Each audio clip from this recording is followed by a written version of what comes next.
The giant utility says it created the Ops Center, which actually opened in March, because there's a new norm for wildfires, and that new norm caused by years of drought and other climate changes.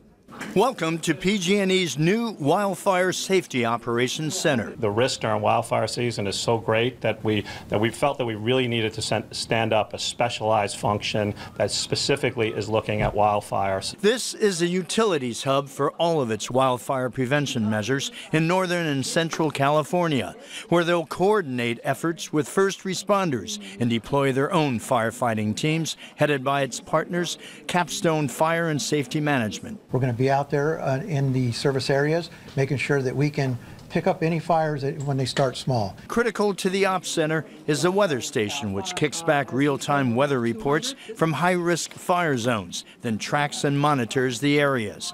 This is also where PG&E will make the controversial decision whether to shut off power to communities. The risk of a fire starting and the risk of it spreading is so severe that as a last resort, shutting down the power makes sense. The Ops Center comes on the heels of the deadliest and most destructive wildfires in the state's history. The North Bay fires, where more than 6,000 homes were destroyed, 40 people were killed.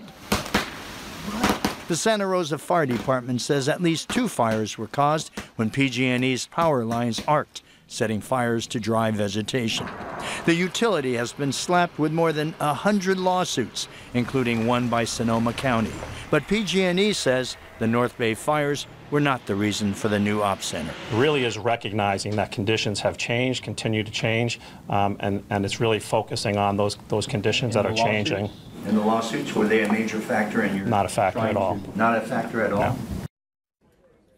Well, both the state PUC and CAL FIRE are investigating the North Bay fires to find out what caused them. Most of the lawsuits claim that the utility failed to maintain and repair its power lines and that PG&E crews had done a poor job of clearing vegetation from their lines.